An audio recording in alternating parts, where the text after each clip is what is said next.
नमस्कार. सशस्त्र दल माजी सैनिक दिवस आज देशभरामध्ये साजरा होतोय. त्यावर आधारित विशेष चर्चात्मक कार्यक्रमात मी विनायक घोडे आपलं स्वागत करतो. देशाच्या सैन्य दलातील माजी सैनिकांनी बजावलेल्या सेवेचा आदर आणि सन्मान करण्यासाठी दरवर्षी 14 जानेवारी हा दिवस सशस्त्र दल माजी सैनिक दिन अर्थात आर्म्ड फोर्सेस वेटरन्स डे म्हणून साजरा केला जातो. पहिला सशस्त्र दल माजी सैनिक दिवस हा 14 जानेवारी 2017 रोजी आयोजित करण्यात आला होता. माजी सैनिक आणि सेवेत असणाऱ्या कर्मचाऱ्यांमधील संबंध अधिक दृढ करण्याच्या उद्देशानं हा दिवस साजरा केला जातो. या दिवसाच्या माध्यमातून माजी सैनिकांचं निवृत्तीवेतन आणि हित तसंच त्यांच्या कुटुंबियांशी संबंधित समस्यांचं निवारण करण्याच्या दृष्टीनं विचारमंथनाचा प्रयत्न केला जातो, तशी पावलं उचलली जातात. माजी सैनिकांचं योगदान आणि राष्ट्र उभारणीला असलेला त्यांचा पाठिंबा याबाबत चर्चा करण्यासाठी सेवानिवृत्त ब्रिगेडियर हेमंत महाजन आज आपल्यासोबत जोडले गेले आहेत. सर नमस्कार, कार्यक्रमात आपलं स्वागत. नमस्कार. आपण प्रस्तावनेत पाहिलं सर की सशस्त्र दल माजी सैनिक दिवस म्हणजेच वेटरन्स दिवस आज सर्वत्र साजरा होतोय. याचं महत्त्व तुम्ही कसं विशद कराल? असं आहे, वेटरन्स डे हा एक नुसता कार्यक्रम नाही आहे. हा सशस्त्र सैन्याला राष्ट्राने दिलेला एक औपचारिक असा सलाम आहे. हा दिवस सांगतो की जे देश आहे, आपलं राष्ट्र आहे, ते तुमची सेवा, तुमच्या त्यागाची आणि तुम्हाला झालेल्या जखमा, तुम्ही जो म्हणजे राष्ट्राकरता जो त्याग केला, याची आठवण अजून सुद्धा देश हा विसरला नाहीये. आणि हा एक तरुण पिढीला पण एक संदेश असतो की आपण देशाला सुरक्षित ठेवलेलं आहे इतके वर्ष, 72-73 वर्ष, तर ते आपोआपच झालेलं नाहीये. हे भारतीय सैन्याने केलेल्या योगदानामुळे झालेलं आहे. मग ते 47 ची लढाई असो की 62 ची लढाई की 65, 71च्या लढाया, त्यानंतर सुरू झालेला दहशतवाद, त्याच्यानंतर मग जे आता 2014 नंतर जे मल्टी डोमेन वॉर सुरू झालं ते, आणि आत्ताच मागच्या वर्षी जे झालं होतं ऑपरेशन सिंधूर. तर आपण राष्ट्राला सुरक्षित ठेवण्यामध्ये सैन्याचा मोठा एक वाटा असतो. आणि जे सैनिक रिटायर होतात त्यांची ती एक आठवण असते की त्यांच्यामुळे आपला जो देश आहे हा सुरक्षित राहिला आहे. आणि जर देश सुरक्षित असेल तरच देशाची प्रगती, मग ती आर्थिक असो की इतर क्षेत्रामध्ये असो, ही वेगाने होते. तर हे महत्व आहे मला वाटतं वेटरन्स डेचं. सर आपण इतका मोठा व्यापक काळ हा भारतीय सैन्य संरक्षण दलामध्ये पाहिलेला आहे. तुलना करता आता या व्यवस्थेमध्ये कशा प्रकारचा बदल झालेला किंवा परिवर्तन झालेलं तुम्हाला दिसून येतंय? असं आहे, जी सुरक्षेची आव्हानं आहेत. मी 1973 मध्ये सैन्यामध्ये सामील झालो होतो आणि 2009ला 31 जानेवारीला मी रिटायर झालो होतो. तर सुरुवातीला होती पारंपरिक युद्ध, म्हणजे जसं 1971चं युद्ध होतं भारतीय सैन्याविरुद्ध पाकिस्तानी सैन्य, मग त्यानंतर कारगिलचं युद्ध जे होतं. परंतु 72 नंतर जी आव्हानं होती थोडीशी वेगळी झाली होती. तर तिथे त्यानंतर पाकिस्ताननी त्यांना भारताशी युद्ध करून जिंकणं हे शक्य नाही हे कळालं. तर म्हणून त्यांनी दहशतवाद नावाचा प्रकार सुरू केला आणि त्याचे 3 मोठे भाग होते. खालिस्तानी दहशतवाद, काश्मीरचा दहशतवाद आणि बाकीच्या भारतातला दहशतवाद. तर आम्ही आमचं जे आयुष्य होतं हे खूपसं काश्मीरमधला जो दहशतवाद होता त्याच्या विरुद्ध अँटी टेररिस्ट ऑपरेशन करण्यामध्ये घालवलं. तिथे भारतीय सैन्याला 2 मोठी कामं होती. एक तर दहशतवाद्यांना LOC वरती त्यांना तिथेच मारायचं, त्यांना आत येऊ द्यायचं नाही. आणि दुसरे एक 5-10% दहशतवादी ज्यांना आत येण्यामध्ये यश मिळतं, तर त्यांना नंतर इंटेलिजन्स माहितीच्या आधारावरती त्यांना काश्मीरच्या आत मारायचं. आणि असाच प्रकार हा काही प्रमाणात सुरू होता ईशान्य भारतामध्ये. पहिले मिझोराममध्ये होता, मग नंतर नागालँडमध्ये होता आणि शेवटच्या दिवसांमध्ये मणिपूरमध्ये सुद्धा होता. तर ही सगळी आव्हानं होती.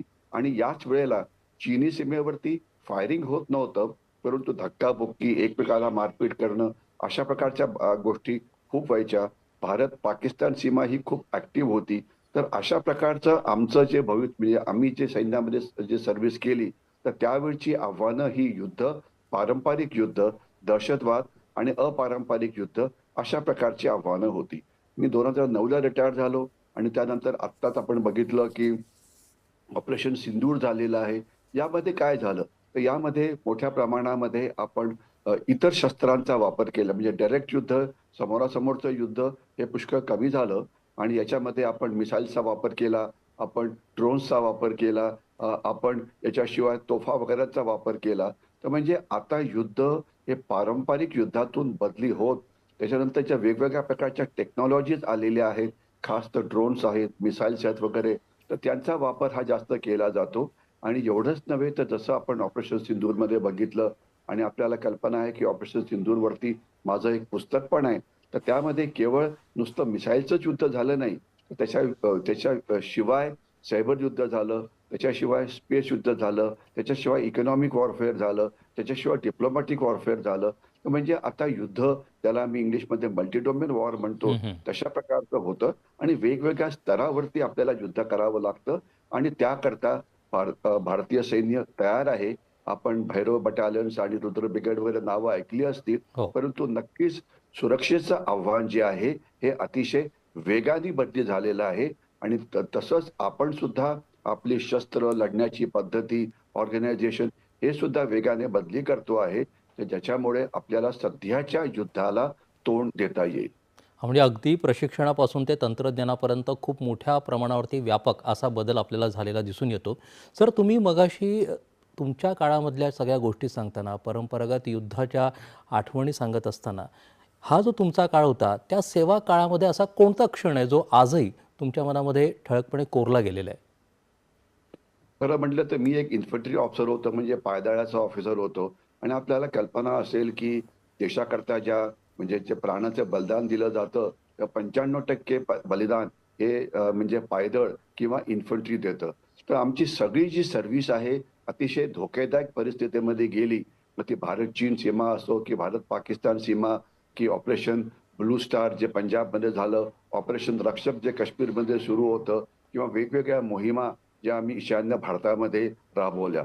तर त्याच्यामुळे एखादा अस्मरणीय क्षण आपण जो म्हणतो, तर तो खरोखर म्हणजे इतके वेगवेगळे हो. अस्मरणीय क्षण होते, की त्याच्यामधला एक कुठला शोधायचा हे सांगता येत नाही. म्हणजे तुम्हाला एक एक नुसते मी 4-5 एक्झाम्पल देऊ शकतो, हं, हं. की ज्यावेळेला एक 5 दहशतवाद्यांच्या गटाला आम्ही अँबुश केलं पुंछच्या भागामध्ये. त्याला अस्मरणीय क्षण म्हणायचा, की एकदा आम्ही तिथे जे जंगल होतं आपल्या काश्मीरच्या मागे हरिबुड्डा एरियामध्ये तिथे काही दहशतवाद्यांनी त्यांची शस्त्र लपवून ठेवली होती. तर तिथे आम्ही जंगलाच्या आत घुसलो आणि त्यांची पुष्कळ शस्त्र शोधून काढली. तर त्याला अस्मरणीय स्थळ म्हणायचं, की याच्याशिवाय आम्ही एकदा रात्रीच्या वेळेला गस्त घालायला चाललो होतो. समोरासमोरून दहशतवादी आले. त्यात आम्ही 4 दहशतवाद्यांना मारलं. तर त्याला अस्मरणीय स्थळ म्हणायचं, की याच्याशिवाय आम्ही म्हणजे पलटणची म्हणजे आपल्याला कल्पना आहे, की जनरली 3 वर्ष आपण सीमेवरती असतो. त्यानंतर आपल्याला सीमेवरनं बाहेर काढलं जातं.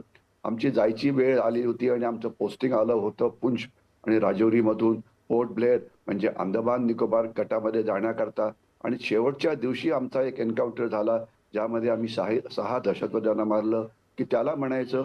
म्हणजे इतके वेगवेगळे क्षण आहेत, की त्यामध्ये नेमका एक कुठला शोधायचा हं, हं. असं काही सांगता येत नाही.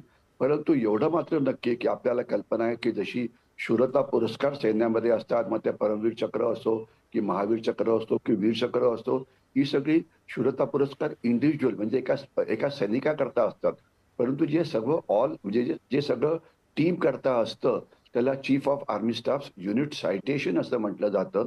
पूर्ण टीमनी केलेल्या कामामध्ये ते अवॉर्ड दिलं जातं. याच्यामध्ये तुम्हाला किती शूरता पुरस्कार मिळाले, तुम्ही किती दहशतवाद्यांना मारलं, तुमच्या कॅज्युअल्टीज किती झाल्या, अशा प्रकारच्या अनेक गोष्टी बघितल्या जातात आणि आम्हाला युनिट सायटेशन मिळालं 1998-99 मध्ये. तर तो आम्हाला एक अतिशय मोठा मान होता आमच्या बटालियनला 7 मराठा लाईट इन्फंट्रीला. तर त्याला म्हणू शकतो, की त्या आमच्या कलेक्टिव्ह मेमरीमध्ये माझी बटालियन 7 मराठा लाईट इन्फंट्री याच्या कलेक्टिव्ह मेमरीमध्ये तो नक्कीच एक अस्मरणीय क्षण होता. कारण याच्यामुळे म्हणजे आम्ही जे काम केलं त्याला सैन्याने, सरकारने त्याला रिकॉग्नाइज केलं आणि आम्हाला अवॉर्ड दिलं. याच्याशिवाय आम्हाला जी-ओ-सी-इन-सी नॉर्दर्न कमांडचं पण अवॉर्ड मिळालं आणि त्याच्यानंतर मग त्याचा एक बदला म्हणजे त्याचा एक तुम्हाला एक्स्ट्रा जे प्रिव्हिलेज मिळतो, ते म्हणजे तुम्हाला नंतर युनायटेड नेशन्स पीस कीपिंगमध्ये पाठवलं जातं. तर हं, हं. ते आम्हाला मिळालं. तर हे सगळे म्हणजे युनिट सायटेशन मिळणं, याला आम्ही आमच्या कलेक्टिव्ह मेमरीमध्ये एक अस्मरणीय क्षण नक्कीच म्हणू शकतो. परंतु आणि याच्याहून जास्त मला वाटतं एक म्हणजे अजून एक क्षण जो असा आहे, की ज्यावेळेला आम्ही काश्मीरमधनं निघालो आणि त्यावेळेला म्हणजे दहशतवादी म्हणत होते, की आम्ही तुमच्यावरती हल्ला करू, आम्ही तुम्हाला काश्मीरच्या बाहेर जाऊ देणार नाही. परंतु आम्ही अतिशय उत्तम डावपेच वापरून म्हणजे आमची कुठलीही कॅज्युअल्टीज न होता आम्ही काश्मीरच्या बाहेर पडलो आणि दहशतवाद्यांना आम्ही अक्षरशः तिथे मूर्ख बनवलं. तर हा सुद्धा आमच्याकरता एक अस्मरणीय म्हणजे क्षण होता. कारण कॅज्युअल्टीज घेऊन दहशतवादी मारणं हा एक भाग झाला. परंतु स्वतःचं कुठलंही नुकसान न होऊ देता तुम्ही दहशतवाद्यांना मारणं हे कुठल्याही कमांडिंग ऑफिसर करता अतिशय महत्त्वाचं असतं आणि आम्ही ते करू शकलो. तर म्हणून ज्यावेळेला आम्ही सगळे सैनिकांना परत घेऊन काश्मीरमधनं बाहेर पडलो, तर त्याला सुद्धा एक अस्मरणीय क्षण असं नक्कीच म्हणता येईल. खरंच आहे, म्हणजे प्रत्येक सैनिकाचा विचार केला तर प्रत्येक क्षण, प्रत्येक मोहीम हीच त्याच्यासाठी खूप मोठं आव्हान असतं आणि त्यातून मिळवलेलं यश हे त्याच्यासाठी अविस्मरणीय क्षण ठरत असतं. सर, ब्रिगेडियर खूप मोठं पद आहे या सैन्य दलामधलं. त्याचं नेतृत्व तुम्ही करत असताना या पदावरती कोणते महत्त्वाचे त्यातून तुम्हाला एक धडे शिकता आले आणि जे आजच्या पिढीसाठी उपयुक्त ठरू शकतात, यासाठी तुम्ही काय मार्गदर्शन कराल?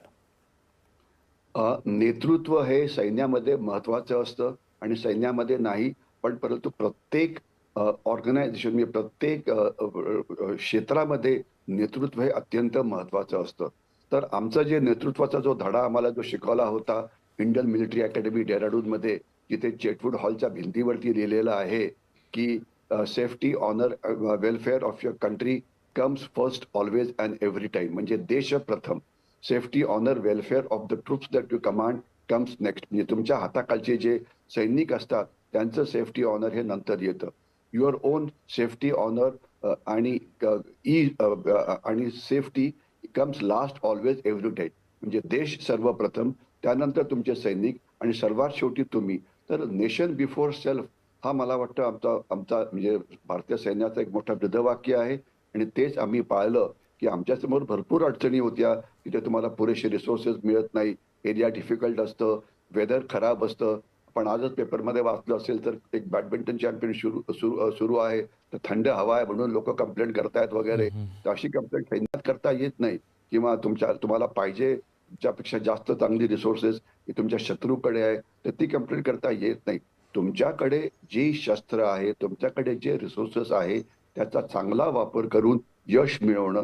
तर नेतृत्व हे जे असतं ते म्हणजे तुमच्या त्या परिस्थितीकरता योग्य असं नेतृत्व आणि त्याच्यामध्ये एक महत्त्वाचा भाग असा आहे, की जिथे जीवन-मरणाचा प्रश्न असतो, खास तर काश्मीरमध्ये वगैरे ज्यावेळेला एन्काउंटर्स होतात, दहशतवाद्यांची मुठभेड होतात त्यावेळेला, तर त्यावेळेचं सर्वात महत्त्वाचं जे आहे लीडिंग फ्रॉम द फ्रंट.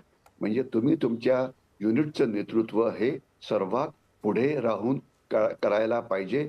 तरच तुमचे सैनिक तुमच्या बरोबर लढाई करतील. आपल्याला आठवत असेल आपण शिवाजी महाराजांच्या प्रांतात राहतो आणि लाल महालामध्ये अ, ब शाहिस्तेखानला मारण्याकरता शिवाजी महाराज का गेले होते? त्यांच्याकडे अनेक अनुयायी होते, की जे त्याला प्रति शिवाजी म्हटलं जातं. परंतु शिवाजी महाराजांना दाखवायचं होतं आपल्या सैनिकांना, की त्यांचा जो नेता आहे, तो त्यांच्या इतकाच धोका पत्करतो. मग हे इथे असो, की याच्याशिवाय म्हणजे इतर ठिकाणी असो. तर लीडिंग फ्रॉम द फ्रंट किंवा धोकेदायक परिस्थितीमध्ये जिथे जीवनाला धोका असतो, तिथे जर नेतृत्व जर पुढे नसेल, तर महत्त्वाचं तर सैनिक हा कधी शूरपणा दाखवणार नाही. याच्यावरती एक अतिशय मोठं पुस्तकच आहे, की म्हणजे सैनिक लढाई का करतात? सैनिक लढायला तयार का होतात? सैनिक स्वतःचा प्राण देण्याकरता का तयार होतात? तर याचं सर्वात महत्त्वाचं जे तत्व आहे, ते म्हणजे जर नेतृत्व जर बरोबर असेल, तरच सैनिक धोकेदायक परिस्थितीमध्ये सुद्धा लढायला तयार राहतील. तर हा भाग झाला एक नेतृत्वाचा आणि काही-काही वेळा आपण ज्यावेळेला मोठ्या रँकवरती जातो, तर त्यावेळेला आपल्याला असे त्याला मी मॉरल करेज म्हणतो, असे काही निर्णय घ्यावे घ्यावे लागतात, की जे अनेकांना आवडत नाहीत. म्हणजे उदाहरणार्थ तुम्हाला मी एक पुन्हा पूंछला घेऊन जातो. आता आमचं मधलं टेन्युअर संपत होतं. तिथे दहशतवादी खूप होते आणि आता तुम्ही जाणार आहात पोर्ट ब्लेअरला एका अतिशय चांगल्या जागी. तर त्यावेळेला सगळं तुमचं लक्ष त्या दिशेला वळतं. पण त्यावेळेला सगळ्यांना सांगावं लागतं, की नाही शेवटच्या दिवसापर्यंत तुम्ही दहशतवाद्यांशी मुकाबला करण्याकरता तयार राहायला पाहिजे. तुम्ही पोर्ट ब्लेअर किंवा अंदमान आयलँड्सविषयी विचार पण करायचा नाही. कारण जर तुम्ही त्याच्याविषयी विचार करायला लागला, तर तुमचं जे लक्ष्य आहे, हे दहशतवाद्यांच्या विरुद्ध लढण्याच्या म्हणजे हे विचलित तुम्ही होऊ ते शकतं ते. आणि तुम्ही अंदमानमध्ये तिथे बीचेस कसे आहेत, तिथं पाणी कसं आहे, याच्याविषयी विचार करायला सुरुवात कराल. तर याला म्हणजे नैतिक धैर्य लागतं, की ते लोकप्रिय नसतं अनेक वेळा. परंतु ते आपल्या सुरक्षेकरता अत्यंत महत्त्वाचं असतं. तर नैतिक धैर्य, फिजिकल करेज आणि आम्ही ज्याला सैन्यामध्ये म्हणतो ह्युमन एलिमेंट ऑफ वॉर म्हणजे सैन्यामध्ये सर्वात महत्त्वाचं आहे सैनिक. शस्त्र असतं एक भाग आणि सैनिक असतो दुसरा भाग. म्हणजे शस्त्र चालवणारा सैनिक हा शस्त्रापेक्षा महत्त्वाचा असतो.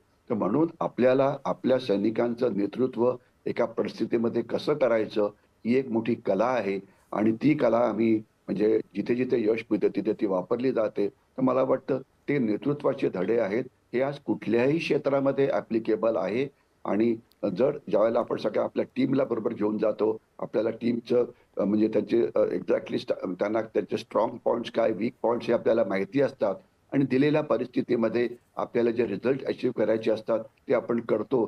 तर हे सर्वात नेतृत्वाचं सर्वात मोठं यश असतं. तर हे सैन्यातले जे नेतृत्वाचे धडे आहेत, हे आयुष्यामधल्या प्रत्येक कठीण परिस्थितीमध्ये ॲप्लिकेबल होणारे धडे आहेत आणि मला वाटतं सैन्यातलं जे नेतृत्व आहे, याचा आपण वेळोवेळी अभ्यास करायला पाहिजे. यामुळे इतर क्षेत्रातले जे लोकं आहेत, ते यापासून पुष्कळसं नेतृत्वाविषयी शिकू शकतील. यातूनच बहुतेक अत्यंत खंबीर असं मानसिक एक खंबीरपणा आहे तो निर्माण होत असेल. सैन्यामध्ये जी शिस्त असते, त्याग असते, संघभावना असते, यांचे सैनिकांवरती वैयक्तिक आणि त्यांच्या आयुष्यावरती कसे परिणाम होतात किंवा झाले आहेत? बघा, मानसिक खंबीरता अतिशय महत्त्वाची असते.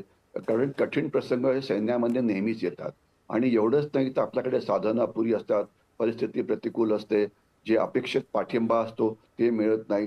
तरी पण आपल्याला दिलेलं काम म्हणजे समजा जे इन्फिल्ट्रेशन पाकिस्तानच्या बाजूनी होतं आहे, ते पूर्ण करायचं आहे. पाऊस पडतो आहे, बर्फ पडतो आहे, तरी पण आपल्याला जागं राहून रात्रीच्या वेळेला जे पाकिस्तानच्या बाजूचे दहशतवादी येतात, त्यांना शोधायचं आहे आणि त्यांना पकडून मारायचं आहे. तर त्याकरता मानसिक खंबीरता ही अतिशय महत्त्वाची असते.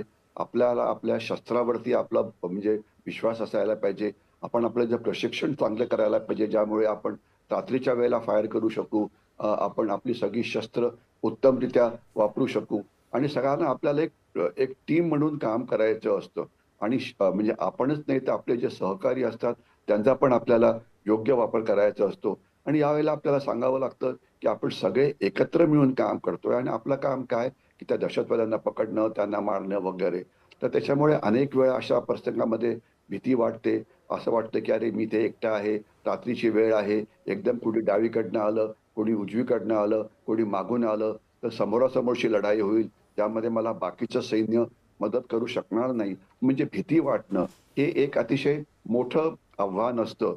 परंतु भीतीवरती नियंत्रण करण्याकरता आपल्याला आपला मानसिक खंबीरपणा, आपल्याला आपलं शौर्य, धैर्य, टीम स्पिरिट, आपला आपल्या नेतृत्वावरती विश्वास, आपला आपल्या शस्त्रावरती विश्वास, आपल्या अवजारांवरती आपला विश्वास, हे सगळं जे असतं ते एकत्रितरित्या तुम्हाला एक ताकद देतं, की कुठल्याही कठीण प्रसंगामध्ये आपण त्या प्रसंगाला सामोरं जाऊ शकतो आणि आपल्याला जे काम मिळालं आहे, ते पूर्णपणे करू शकतो. तर मानसिक खंबीरता म्हणजे काही-काही मी त्याला एक एक शब्द वापरला जातो. त्याला म्हटलं जातं, की इंटँजिबल क्वालिटीज. हं, हं. एका सैनिकामध्ये शौर्य आहे असायला पाहिजे. आता शौर्य त्याच्यामध्ये येण्याकरता त्याला नेमकं ट्रेनिंग काय द्यावं पाहिजे?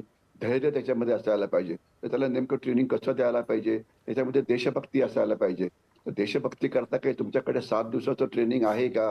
की तुम्ही डंबेल्स उचलल्या, बार्बेल्स उचलल्या तर देशभक्ती निर्माण होईल. म्हणजे हे सगळे मनातले असतात. तुम्हाला चान्स म्हणजे किती तुम्हाला म्हणजे कुठे तुम्हाला नेमकं डिसिजन घ्यायचं आहे. हे सगळे कठीण प्रसंग असतात. कठीण म्हणजे डिसिजन तुम्हाला घ्यावे लागतात. तर याच्यामध्ये एक तुम्हाला डिसिजन मेकिंग एबिलिटी वगैरे ही अतिशय महत्त्वाची असते. तर मला वाटतं या सगळ्यांमध्ये तुमची मानसिक खंबीरता म्हणजे तुमचं मन कसं विचार करतं आणि तुम्ही कठीण प्रसंगामध्ये कसं वागता ही जी क्वालिटी असते ती येणं हे अतिशय महत्त्वाचं असतं आणि ते सैन्यामध्ये शिकवली जाते. मग ते शिस्त असो की त्यागाची भावना असो आणि आपल्याला माहिती आहे की माझ्या आधी अनेक शूर सैनिकांनी या बटालियनमध्ये काम केलेलं आहे आणि माझ्या नंतर सुद्धा अनेक जण येतील. तर म्हणून आपण आपल्या सैन्याची म्हणजे त्याला काय म्हणायचं, की इज्जत इंटॅक्ट ठेवण्याकरता आपण अनेक वेळा काम करतो आणि ज्यावेळेला सिच्युएशन अतिशय डिफिकल्ट असते, तरी पण फलटणचं नाव ठेवण्याकरता, देशाचं नाव ठेवण्याकरता आपण काम करतो. तर म्हणून मला वाटतं या सगळ्या क्वालिटीज ज्या सैन्यामध्ये तुमच्यामध्ये बिंबवल्या जातात, त्या अतिशय महत्त्वाच्या आहेत आणि काही प्रमाणामध्ये जर या क्वालिटी आपल्या इतर क्षेत्रामध्ये जरी आल्या म्हणजे देशभक्ती, तर म्हणजे देशासमोर आज सुरक्षेची अनेक आव्हानं आहेत. परंतु जर देशभक्ती, देशप्रेम आणि देशाकरता काही करायची भावना जर आपण मनामध्ये आणली, तर आपण देशाच्या इतर क्षेत्रामध्ये सुद्धा अत्यंत चांगलं असं काम हे करू शकतो. म्हणजे सैन्याचं प्रशिक्षण हे जवळपास पूर्णपणे अंतर्बाह्य बदलून टाकणारच असतं असं म्हणायला हरकत नाही आपण. सर, आजच्या तरुणांनी संरक्षण दलामध्ये करिअर निवडताना कोणत्या गोष्टी ध्यानामध्ये ठेवायला हव्यात असं तुम्हाला वाटतं? असं आहे तरुणांनी संरक्षण दलामध्ये जावं. परंतु इथे मी तुम्हाला काही प्रॅक्टिकल गोष्टी सांगण्याचा प्रयत्न करतो. आज प्रॉब्लेम असा आहे, की समजा तुम्ही एक एन-डी-ए घ्या, नॅशनल डिफेन्स अकॅडमी. तिथे 350 तुम्हाला जागा आहेत आणि किती मुलं अपीअर होतात? तर जवळ-जवळ 10 लाखाच्या आसपास. म्हणजे पिरॅमिड हा अत्यंत नॅरो आहे. आता तुम्ही अग्निवीर घ्या, की म्हणजे जे भरती होते, तर त्याच्याकरता सुद्धा एका जागेकरता 1000-1000, 2-2 हजार, 3-3 हजार एवढे तरुण तिथे येतात. सैन्यामध्ये अपॉर्च्युनिटीज पुष्कळ आहेत. तुम्ही एन-डी-एमधनं जाऊ शकता, तुम्ही ग्रॅज्युएशन झाला की जाऊ शकता, तुम्ही इंजिनिअर बनून जाऊ शकता, तुम्ही एक सायंटिस्ट म्हणून सुद्धा जाऊ शकता, तुम्ही डॉक्टर म्हणून जाऊ शकता. अपॉर्च्युनिटीज आहेत.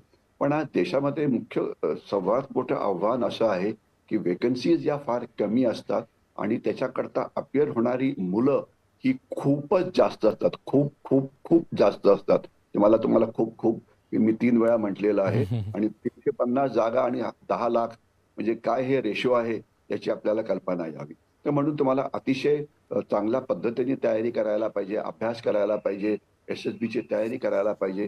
तर कशी तयारी करायची हा एक वेगळाच विषय आहे. कारण सगळ्या जे सैन्यामधलं जे सिलेक्शन होतं, हे सगळं मेरिट बेस्ड असतं. इथे कुठल्याही प्रकारचं रिझर्व्हेशन कोणाकरताही नसतं. तर त्याच्यामुळे फक्त मेरिटोक्रेसी सैन्य एक असा भाग आहे, की जिथे फक्त मेरिटोक्रेसीच फक्त फॉलो केली जाते. तर म्हणून तुम्हाला अतिशय उत्तमरित्या अभ्यास करायला पाहिजे, तयारी करायला पाहिजे, हे सगळं बघायला पाहिजे.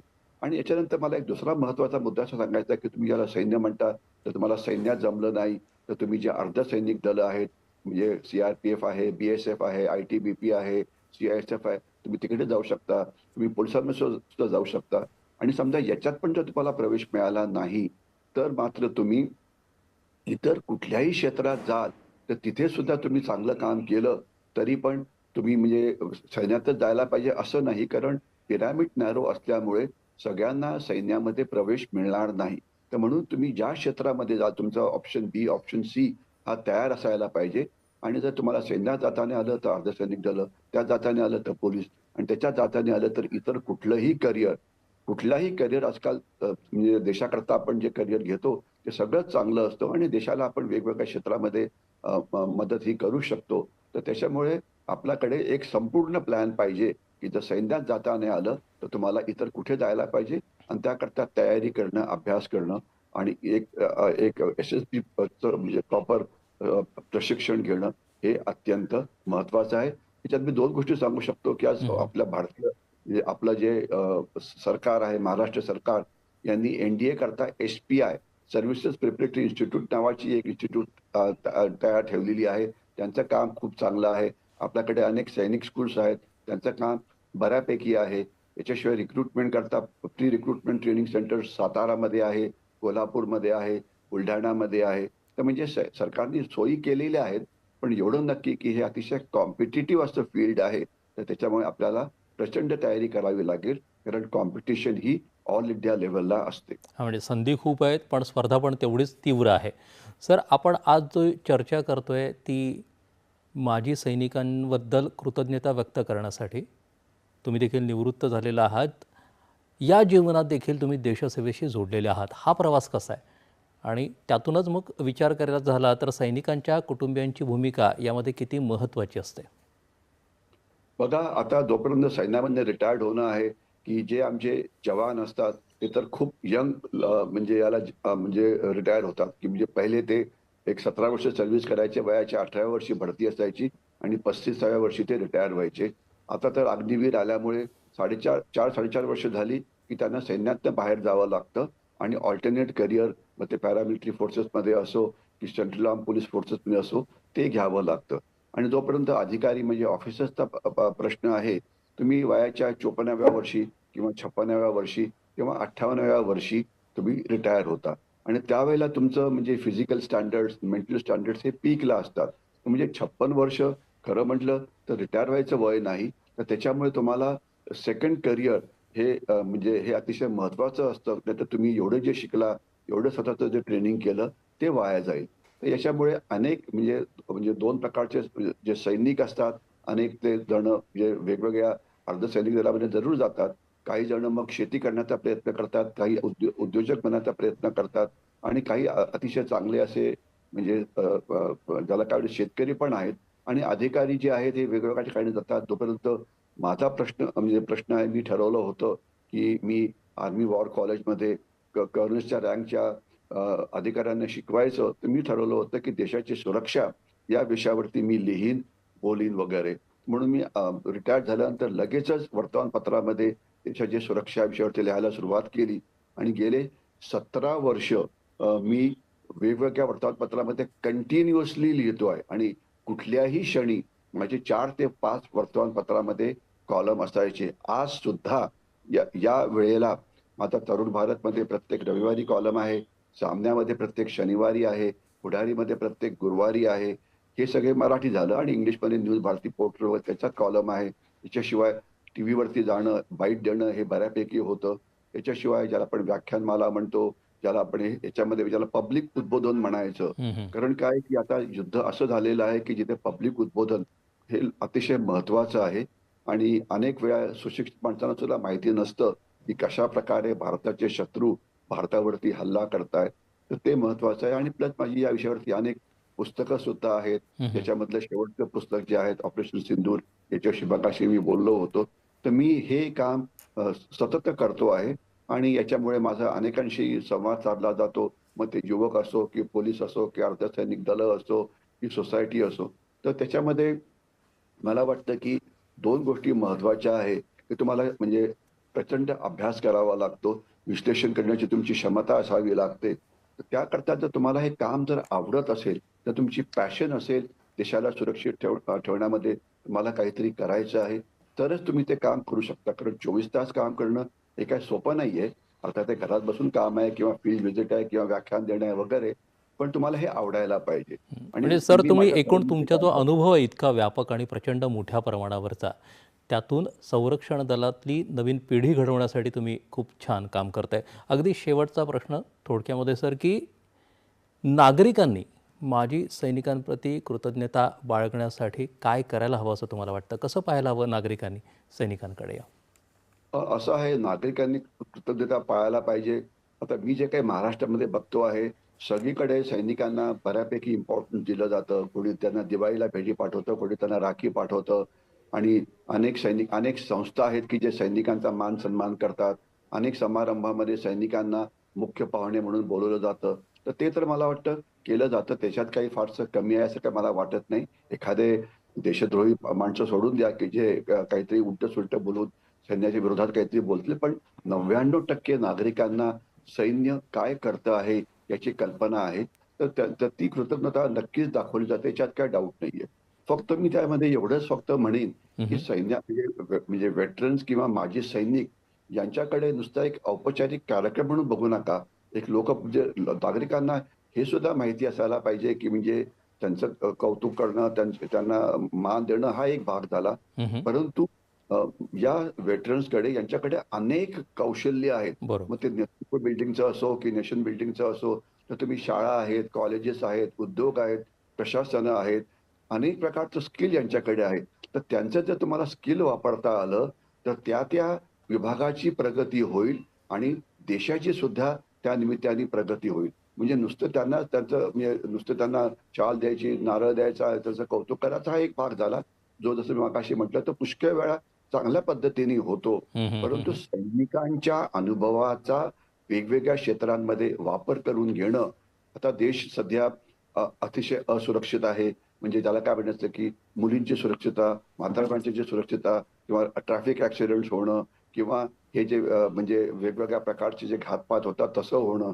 तर आपापल्या भागाला सुरक्षित करणं हे सुद्धा अतिशय मोठं महत्त्वाचं काम आहे हं, हं. आणि त्याकरता आपण आपल्या भागात असलेल्या सैनिकांची मदत घेऊन, त्यांच्या सैनिकी प्रवृत्तीची मदत घेऊन आपण नक्कीच आपल्या भागाला सुरक्षित बनवू शकतो. मग त्या बायका असो, की लहान मुलं असो, की वृद्ध असो, की इतर प्रकारची सुरक्षा असतो. मग त्यात सायबर सिक्युरिटी आहे, त्याच्यामध्ये इकॉनॉमिक सिक्युरिटी आहे, त्याच्यामध्ये ज्याला काय म्हणायचं, की म्हणजे इकॉनॉमिक सिक्युरिटीमध्ये म्हणजे खास एकूण तर आपल्या देशामध्ये सर सध्या विविध क्षेत्रामध्ये प्रचंड ऊर्जा आपल्याला पाहायला मिळते.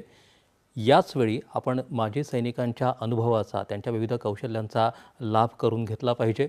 सर, आपण या कार्यक्रमात सहभागी झालात त्याबद्दल आपले मनापासून आभार. नमस्कार. नमस्कार.